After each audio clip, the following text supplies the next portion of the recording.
Pessoal, vamos falar sobre a situação na Ucrânia. Hoje, dia 5 de dezembro, são 7 horas da manhã aqui no Rio de Janeiro, 1 hora da tarde lá em Kiev, no momento que eu gravo esse vídeo, e grande dia! Os ucranianos conseguiram atingir com drones duas bases militares russas, de onde saíam aqueles aviões que faziam ataques a alvos civis na Ucrânia, lembra? Os russos, de tempos em tempos, sobem os bombardeios deles e lançam mísseis para atingir a infraestrutura civil na Ucrânia.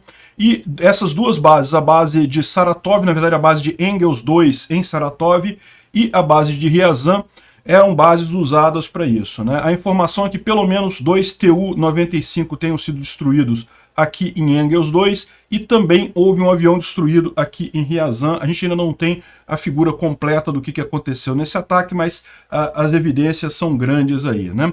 Não se sabe exatamente como que os ucranianos fizeram isso, mas suspeita-se do drone que estava sendo desenvolvido pela Ucrânia. A gente falou nisso já alguns meses atrás, isso que eles estavam desenvolvendo um drone, um projeto especial todo secreto, que seria um drone que alcançaria 1000 quilômetros de distância e levaria uma carga de 75 quilos ou 70 quilos, alguma coisa assim. E aparentemente é isso. Por quê? Porque esses alvos militares estão a mais de 600 quilômetros da fronteira ucraniana. Não teria como a Ucrânia atingir de outra forma. Mesmo mísseis, ATACMS, esse tipo de coisa, essas bases estariam fora do alcance, né? Bom, além disso, a gente teve também ontem a derrubada de um helicóptero Ka-52 na região de Zaporizhia e um Su-24M na região de Bakhmut. Realmente, ontem e hoje não está sendo um bom dia para a Força Aérea Russa. Vamos ver esses assuntos e outros assuntos em detalhes também. Essas notícias foram sugeridas por Ozzy com I, Seu Madruga, Ancap e várias outras pessoas. Obrigado aí ao pessoal que sugeriu a notícia. Obrigado a você que está assistindo o nosso vídeo. Se você gosta do nosso conteúdo, por favor, deixe o seu like e se inscreva aqui no canal, né? Pois bem, essa é a grande notícia do dia, tá vendo? Foram 2 bombardeios aqui bem longe da linha de frente, bem longe da situação na Ucrânia. Aqui em Saratov fica a base de Engels 2. Na verdade parece que tem uma outra cidade chamada Engels aqui, e essa aqui é a base Engels 2, que lembra, é daqui que saíam a maior parte dos aviões, dos bombardeios russos que atingiam a Ucrânia, né? E também aqui, outro bombardeio também foi aqui em Ryazan, também uma base aérea militar aqui, ó, a base de Diaghilevo. Então, é outra base aérea aqui em Ryazan que também foi atingida por uma explosão, né? Vamos mostrar aqui a explosão.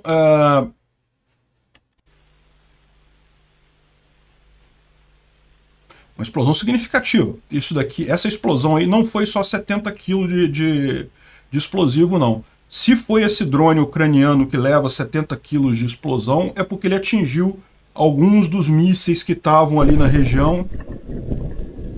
Olha o som da explosão. Foi uma explosão significativa, né? Então, segundo a informação, foram nesse local, informação confirmada pelos russos, foram 2 Tu-95 destruídos nessa explosão. Com uma explosão grande dessa é perfeitamente razoável. Mas já tem gente falando em 7 aviões danificados no total, só nessa base de Engels, né? E teve essa outra aqui, lá na base de Ryazan, que não dá para ver tão bem aqui, é só um pontinho que dá para ver nessa história aqui, mas é uma explosão que houve na base aérea lá, e segundo informações da própria imprensa russa, foi um caminhão de combustível que pegou fogo. Então os russos estão dizendo aqui que é de novo o Dmitry fumando lá no aeroporto e acabou causando problema, mas a gente sabe que, né, seria muita coincidência essas coisas acontecerem, muito provavelmente foi o mesmo ataque que foi na base de Engels 2, foi nessa base de Ryazan, né? Aqui tem outros vídeos, né? Esse daqui a gente já viu, esse aqui foi o que a gente já tinha visto. Tem esse outro vídeo aqui mostrando também a explosão por um outro ângulo. E tem um terceiro vídeo aqui também mostrando essa explosão. Tá vendo? Realmente muito grande a explosão, não foi uma explosão simplesinha, não. Segundo diz aqui o gato especial de Kherson, drones atacaram a base militar de Engels 2, que é a base militar que os russos usam para atacar a Ucrânia, né? Eles levantam o bombardeio de lá e lançam os foguetes. e teriam... isso aqui ó, é o que é confirmado pela imprensa russa, tá? Então, 2 aviões teriam sido danificados e 2 pessoas feridas, é o que eles estão dizendo. Mas lembra quando houve aquele ataque ucraniano na base de Saki, que destruiu 7 ou 8 aeronaves completamente e danificou outras 14? Os russos falaram que não tinha nenhum dano, não houve nenhum dano a aeronaves, né? Depois a gente teve a imagem aérea mostrando as aeronaves danificadas, né?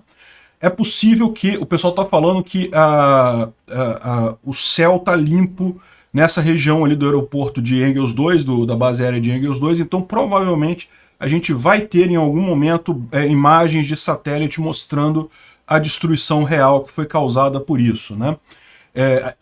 Tem gente falando já em 7 aeronaves danificadas nesse acidente, e lembra, a gente está falando de aeronaves aqui enormes, são bombardeios que são capazes de levar até bombas nucleares, né? Aqui tem alguma a informação de Telegram russos, né? Então aqui, ó, 2 Tu-95 danificados num ataque de drone da base de Engels, na região de Saratov, 2 militares da Força Aérea Russa feridos, né? De acordo com fontes, o ataque aconteceu na manhã de dezembro, manhã do dia 5 de dezembro. Um drone não identificado caiu na próxima pista de Engels 1, da base de Engels 1. Aqui eu não sei se é Engels 2 ou Engels 1, pode ser que as duas bases sejam juntas, não sei, ou o cara escreveu errado aqui, né? Como resultado, 2 Tu-95 foram danificados e 2 militares foram feridos e estão hospitalizados, né? Aqui ele fala sobre a questão da distância. Você pode ver a distância das 600 quilômetros da fronteira aqui ucraniana mais próxima, da fronteira né, não ocupada pelos russos, porque evidentemente aqui dessa área de Luhansk seria um pouco mais próximo, mas essa área está ocupada pelos russos, né? De qualquer forma, 600 quilômetros já descartaria até o HIMARS, né? Não tem nenhum, mesmo um ataque, mas não chega essa distância toda. E lógico, se os ucranianos lançaram esse drone, não foi da beiradinha da fronteira, que seria muito arriscado, eles devem ter lançado de alguma região por aqui, mas isso levanta suspeita justamente de ser aquele ataque de um drone maior, né, o drone ucraniano secreto que eles estão desenvolvendo, né? Bom, aqui o pessoal falando aqui que não tem pânico, não tem pânico, quando eles falam isso é porque está todo mundo apavorado mesmo. Caros residentes, a informação que nas redes sociais sobre um grande ataque em Engels nessa manhã, eu quero garantir a você que nenhuma emergência aconteceu na área residencial da cidade, não há motivo para preocupação, nenhum objeto da infraestrutura civil foi afetado, informações sobre incidentes nas instalações militares estão sendo checadas por nossos soldados, né? Aí tem um outro cara aqui falando, não, uau, já chegaram no centro, já tem muita besteira acontecendo nesse país, ataques militares, sabotagem, ou seja, já atingiram o centro, né? Estão falando que os ucranianos já estão conseguindo atingir alvos no centro da Rússia, né? O drone pegou fogo em Engels. A tradução aqui tá meio quebrada, né? Tá difícil até de ler aqui. E considerando como nós deixamos um avião do lado do outro, isso pode ser realmente um problema, né? Ou seja, porque realmente você vê as imagens aéreas da base de Engels, os bombardeios ficavam próximos um do outro. Por que ficavam dessa forma? Na verdade, porque os russos não imaginavam que os ucranianos tivessem capacidade de atingir tão dentro do território russo, né? Porque normalmente, se você está numa região de guerra, você separa os aviões para caso um seja atingido, os próximos não tenham problema, né? E o pessoal está reclamando aqui da segurança, como é que isso pode ter acontecido, como é que a defesa aérea não achou esse drone, né? Não identificou esse drone. Tem um outro cara aqui que dizendo não confirmado num Telegram aqui um Telegram de um cara russo aqui, né? Ele está falando que um detalhe interessante que aconteceu no chat lá que o pessoal estava comentando. Um participante do chat disse que, em adição aos bombardeios em Engels, que foram danificados, 7 aviões no campo de Ryazan também foram danificados, e também em Chaikovka, que seria um terceiro campo aéreo que estaria nesse ponto aqui, seria esse outro campo aéreo que teria sido atingido, segundo esse bate-papo num Telegram russo, né? Então a gente tem aqui Saratov, Ryazan, e também aqui faz todo sentido, são 3 campos de 3 bases aéreas russas nessa região, né? Mas lembrando, isso é algo não confirmado, é bate-papo que tem em Telegram, então pode ser verdade, pode não ser verdade, mas tem, essas 3 bases aéreas são as 3 principais usadas pelos russos para bombardear a Ucrânia, né? Então faria todo sentido do mundo a Ucrânia atingir essas bases aéreas, tentar destruir o máximo de aviões nesses lugares, né? E, como eu falei, a gente não sabe o número de aviões que foi efetivamente destruído, mas muito provavelmente a gente vai ter imagens aéreas para poder tirar a prova disso daí muito em breve, né? Assim que a gente tiver essas imagens aéreas, eu devo botá-las no vídeo aqui, e também eu devo publicar lá no meu Twitter. Se você quiser novidades mais rápido, pode me seguir lá no Twitter, @ancapsu. Bom, e aqui o Anton Gerashenko está falando sobre justamente a vergonha que foi isso, né? O que a defesa aérea russa estava falando? Esse aqui é o Tu-95, que teria sido o bombardeio destruído, né? Um deles lá, né? São grandes bombardeios mesmo estratégicos russos. E a defesa aérea não pegou e parece que o dano foi significativo, né? Tá aqui de novo a visão. Esse aqui na imprensa tradicional, na Deutsche Welle. Explosões em campos aéreos russos, em a Basa e Astra, que são fontes de notícia russas, né, confirmam isso daí. Eles falam em 2 bombardeios danificados e 2 soldados feridos, né? Mas, de novo, como a gente fala, esse daí os russos tendem a esconder essas informações. A gente vai ter mais informações mais adiante, né? O general SVR está dizendo aqui que o Putin chamou um encontro de urgência do Conselho de Segurança, então ele está se reunindo com o Conselho de Segurança dele para fazer para decidir o que vai fazer face a esses bombardeios, porque certamente isso é uma humilhação enorme para a Rússia, né? E nesse momento, 14 outros Tu-95 levantaram voo de Engels 2 nesse momento, né? E daí, ou seja 15 no total. 15 bombardeios Tu-95 levantaram voo do aeroporto de Engels depois do ataque, né? E aí tá muita gente preocupada, porque pode ser que justamente uma coisa que o Putin ordene seja um ataque à Ucrânia em forma de retaliação a essa ação ucraniana na Rússia, né? Por hora, a gente só tem alertas de ataque aqui na região leste da Ucrânia. Pode ser que seja o que eles vão fazer, mas também tem um outro aspecto nisso daí. Ele pode estar colocando os bombardeios no ar justamente para evitar ataques aos bombardeios, né? Um bombardeio desse custa caro. Ele não quer ficar perdendo esses bombardeios assim de brincadeira, né? Então ele pode ter justamente levantado o voo com os bombardeios para proteger os bombardeios, não para fazer um ataque. A gente não sabe. Vamos ficar sabendo ao longo do dia de hoje, né? Qualquer novidade também, de novo, eu vou falar lá no Twitter e falo no vídeo de amanhã sobre isso, né? E essa daqui é a única imagem que a gente tem do famoso drone secreto ucraniano, né? O complexo militar Ukroboronprom disse que o drone misterioso está passando pelos últimos estágios de contramedidas eletrônicas, testes das contramedidas eletrônicas, e é esperado que seja colocado em combate no final do ano, né? Essa notícia aqui foi do dia 4 de dezembro, foi alguns dias atrás, né? E segundo, tem uma outra notícia aqui em algum lugar, dizendo que eles iam fazer essa semana agora, essa semana que começou hoje, né? Ou que começou ontem, domingo, iam começar os testes desse drone.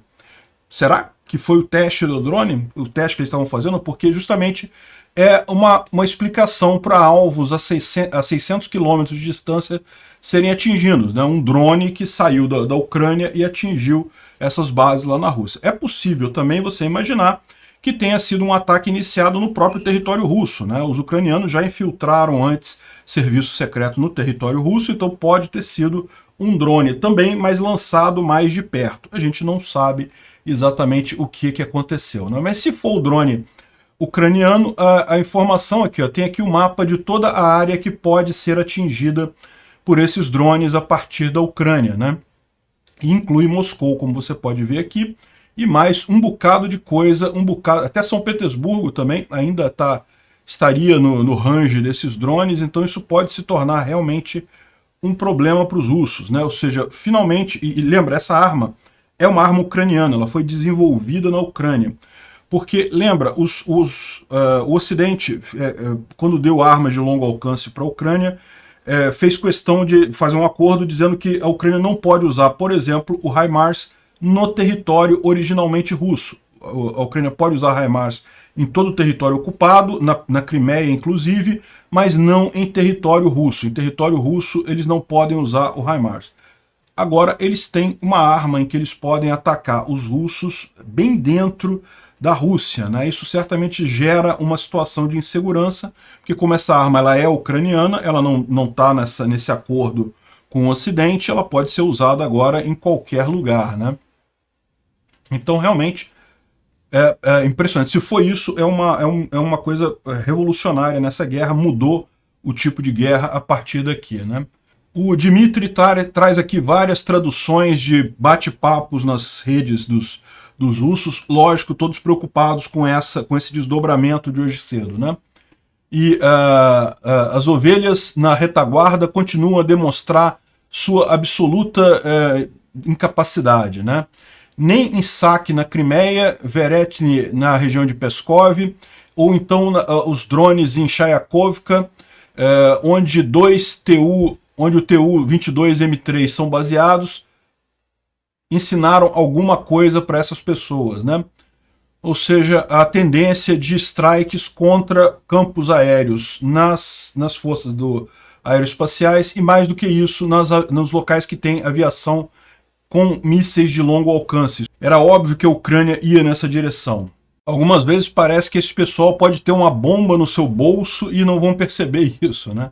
Ou seja, está criticando esse pessoal. Ele fala aqui que não haviam gabions ou embankments, né? É aquela proteção. Na base aérea de saque a gente viu isso, né? Você tinha um avião assim e tinha tipo um muro do lado. Por quê? Se caso um avião exploda, né? Ou seja, seja atingido por um míssil, ele não vai afetar os aviões ao lado, porque aquilo ali protege o avião, né? Ou protege os aviões ao lado. Então, parece que não tinha isso no aeroporto de Engels. De novo, eles não estavam preocupados com isso. Por quê? Porque achavam que era muito distante, que os ucranianos não iriam atingir esse aeroporto tão distante. E o cara está falando aqui que não, era óbvio que os ucranianos iriam tentar atingir esse aeroporto. Deviam ter tomado cuidado e coisa e tal, né? Aqui o Zivov diz que esse tipo de ataque dá razão para um ataque nuclear russo. Então, ele está dizendo aqui que nessa manhã um UAV desconhecido atacou uma base de Tu-95 e Tu-106 completamente sem defesa, né? Que são ataques nucleares, são aviões capazes de fazer ataque nuclear, né? E aí ele fala aqui que como o drone atingiu uma parte da infraestrutura nuclear russa, pelo próprio manual russo lá, isso autorizaria o país a fazer um ataque nuclear, né? E aí ele comenta aqui embaixo, deixa eu tirar minha cara daqui, ele comenta aqui: caros ucranianos, eu sinceramente dou os parabéns para você e os malucos americanos conseguiram atingir a doutrina nuclear russa e de agora para frente sua completa aniquilação seria uma resposta legítima da Federação Russa para essa agressão, né? A gente sabe que os russos não vão usar armas nucleares, já expliquei para vocês porque a China já deixou claro que não vai aceitar isso em situação alguma, né? E outro cara falando aqui, e eu estou perguntando, eu estou considerando que tipo de retardado durante uma guerra ordena que todos os aviões estratégicos militares sejam colocados juntinhos, um do lado do outro, em um campo de batalha em região aberta. E em que nível da hierarquia militar essas coisas são decididas? Alguém será punido por isso? Repara que esse tipo de coisa aqui dá a entender que realmente foi não foi só 2 aviões que foram destruídos, porque senão, é o que ele está falando aqui, né? Quem que botou aqueles aviões todos, um juntinho do outro aqui? Alguém será punido por isso? Por essa negligência criminosa ou sabotagem? Quando serão os senis e retardados em grandes uniformes vão parar de fazer decisões nas condições de guerra moderna, né? Ou seja, ele está acusando o alto comando russo de não estar pensando em termos de guerra moderna, que realmente, né, drone é uma coisa que está fazendo diferença na guerra atualmente. e talvez eles não estivessem considerando essa possibilidade, né? Bom, e além desse ataque nas bases aéreas aqui na Rússia, né, houve também um helicóptero Ka-52 derrubado, isso aqui em Zaporizhia, nessa região. Agora a gente tem alertas de ataques em boa parte da Ucrânia, inclusive em Kiev, né? Então é importante ver como é que vai acontecer isso ao longo do dia. Nessa região aqui em Zaporizhia, esse helicóptero foi derrubado pelos ucranianos. Olha lá, um helicóptero Ka-52, e tem aqui, ó, a imagem dele em detalhe. Olha só, fizeram uma imagem realmente, o míssil atingindo o helicóptero em cheio, e os pilotos, esse helicóptero ele tem assentos ejetáveis, mas os pilotos nem ejetaram. Provavelmente esse golpe inicial que aconteceu aqui já destruiu completamente os pilotos, nem conseguiram sair a tempo, né? E a Rússia reconheceu a perda do Ka-52, com o helicóptero de combate, e mais do que isso, tem aqui o pessoal comentando que a tripulação desse Ka-52 especificamente era a mais produtiva do grupo. Eles eram os melhores dos melhores, legendários, né? Os dois tripulantes tinham 6 ordens de coragem, 6 condecorações por coragem, né? E eles acabaram falecendo, né? Então vão ganhar a medalha de heróis dourados aqui.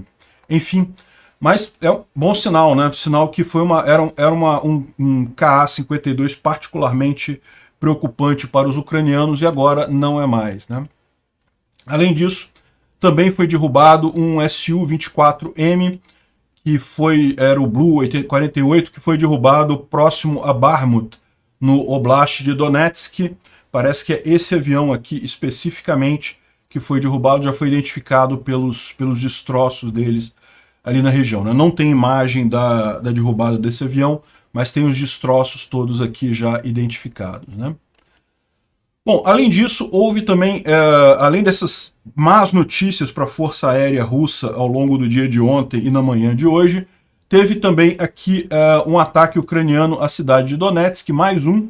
A gente tem visto, eu tenho falado para vocês há vários dias, todo dia tem ataque em Donetsk, na cidade de Donetsk, que é uma cidade que é um grande hub para os russos de logística para aquela região. E aqui tem as imagens do que foi atingido. Aqui, tá vendo? Parece que é um equipamento militar aqui, um quartel qualquer, alguma coisa aqui, que foi atingida na cidade de Donetsk. E, ou seja, mostra que os ucranianos continuam atingindo essa região aqui, provavelmente visando a diminuição da escalada russa aqui na região, né, tirando a força da logística russa. Isso acaba dificultando as ações russas aqui na região e talvez até ajudando uma contraofensiva ucraniana aqui em Zaporizhia, né? Bom, o Argonzo ele chegou na cidade de Kriminá, em Chervonopopivka, que é essa cidade aqui. A gente falou muito sobre ela outro dia, tá vendo? Chervonopopivka está agora na linha de frente. O canal Reporting from Ukraine, eu já usei esse canal várias vezes aqui, as análises dele são muito interessantes, né? E o que ele está dizendo é que a força aqui em Chervonopopivka, segundo as informações que a gente tem, os ucranianos já tomaram Chervonopopivka, e isso pode ter aberto a linha de defesa russa na região, para essa região de floresta aqui, atrás de Kriminá, né? Então, ou seja, aqui são as posições defensivas russas principais, nas cidades aqui dessa região, e se os ucranianos tomaram mesmo Chervonopopivka, isso abriu um buraco na linha defensiva deles, e é muito provável que Kriminá caia em muito pouco tempo, principalmente com a ajuda dessa floresta aqui, dessa área de floresta. Assim, não vai ser tão rápido, por quê? Porque provavelmente essa floresta está minada, né? Os russos têm o costume de minar a floresta para dificultar justamente o uso da floresta pelos ucranianos. Mas depois de alguns dias para os ucranianos limparem pelo menos uma parte da floresta, eles já podem começar a usar ela para atacar Kriminá por aqui. e realmente aí a cidade vai ficar cercada por todos os lados, né? Ou seja, Kriminá está aqui, tem floresta no sul que já está na mão dos ucranianos, tem floresta aqui que também já está na mão dos ucranianos, e agora, se confirmar a tomada de Chervonopopivka, vai ter a floresta aqui atrás de Kriminá também, o que provavelmente vai forçar uma retirada dos russos aqui da região, né? E um indicativo disso é justamente o Argonzo indo na região, ele está de muletas por algum motivo, deve ter sido ferido aí na última retirada que ele fez, porque é tradicional já isso, né? Ele apareceu lá em Izium, logo em seguida teve que sair de Izium. Apareceu em Lima, teve que sair de Lima. Apareceu em Kherson, teve que sair de Kherson. E agora ele está em Kriminá, né? Ou seja, indica que muito provavelmente teremos em breve uma retirada russa da região ali. Tudo indica que vão fazer a retirada não por um gesto de boa vontade, eles vão dizer que é um gesto de boa vontade, mas vão se retirar simplesmente porque os ucranianos encurralaram os russos ali na região de Kriminá, né? Bom, continua muito forte o movimento partisão ucraniano nas cidades ocupadas pelos russos, né? Hoje é o dia do voluntário lá na Ucrânia, acho que na Rússia também, mas enfim, e o pessoal está homenageando eles aqui com os avisos, né, que os partisãos colocam nas cidades lá, alertando as tropas russas de que eles não são bem-vindos nas cidades ocupadas, né? Apesar da tentativa russa de enforcar alguns e botar como exemplo e assustar o pessoal, não, isso não mudou nada não, né? E aqui o Batalhão Azov lançou essa imagem aqui, ó, do pessoal em canoas, né, em embarcações, cruzando um rio. Não deram nenhuma explicação do que seria isso, mas tem uma quantidade grande aqui. Pode ser atravessando algum ponto do rio de Dnipro, talvez, né, ali na península de Kimburny, ou pode ser ali em Kherson, onde eles estavam fazendo alguma coisa, não dá para saber. Eles só publicaram isso daqui, né? Ou talvez o objetivo dos ucranianos seja justamente deixar os russos com medo deles ultrapassarem o rio, né? Porque afinal eles estão divulgando essas imagens. Se realmente fosse uma contraofensiva preparada e coisa e tal, muito provavelmente eles não estariam divulgando tão facilmente as imagens assim. Mas enfim, né? É interessante saber que estão fazendo alguma coisa em algum lugar com água, né? Outro dia eu falei sobre a produção de cartuchos pela empresa ucraniana Ukroboronprom, né? Cartuchos de 122, 152 e 155, e ficou uma certa confusão, então eu trouxe aqui para esclarecer esse negócio, né? Os calibres 122 e 152 são típicos para armamento soviético, então isso daí eles vão produzir novamente para os obuses e canhões soviéticos que usam esse tipo de coisa, mas também estão produzindo 155, que é o calibre padrão da OTAN, né? A Ucrânia está nessa situação em que ela tem muito armamento soviético e muito armamento da OTAN também agora, né? Então está precisando produzir para os dois lados. O fato deles estarem produzindo realmente é uma boa notícia, embora eu tenha que alertar vocês que, como engenheiro, eu vejo aqui essa linha de produção aqui, me parece uma linha muito pequena, muito artesanal. Para produzir cartuchos em quantidade, eu esperava uma coisa maior, mas de repente é porque eles não querem mostrar mesmo a fábrica como um todo, estão mostrando só um pequeno pedaço ali para mostrar a fabricação da munição, né? Bom, o Instituto para Estudo da Guerra, ele ainda não está falando sobre o caso dos campos aéreos, porque, lógico, esse reporte do ISW ele é escrito no dia anterior, então, na verdade, ele não sabia ainda, né? Isso aconteceu hoje cedo. Mas ele fala sobre o plano dos ucranianos de continuar com a ofensiva no inverno, né? E isso também é algo que tem sido falado por vários. O próprio exército ucraniano deixou isso claro, falou que não vai parar a ofensiva no inverno, pretende, ao contrário, estar aguardando justamente o solo congelar para continuar as ações ofensivas. Então a gente pode esperar aí que vai ter muita coisa para discutir ao longo desse inverno lá no hemisfério norte e verão aqui no Brasil, né? E aqui é uma outra visão sobre as trincheiras para tanques, né? Trincheiras antitanques que estão sendo criadas lá em Luhansk. E o pessoal aqui comenta o seguinte, né? Pelas imagens que tem, isso está bem feito aqui na região de Kriminá, mais ao sul, mas não está bem feito aqui no norte. aqui no norte tem pouca coisa feita ainda. E como o solo já está começando a congelar nesse momento, provavelmente vai se tornar impossível fazer essas trincheiras a partir de agora, né? Ficaria muito complicado fazer isso, né?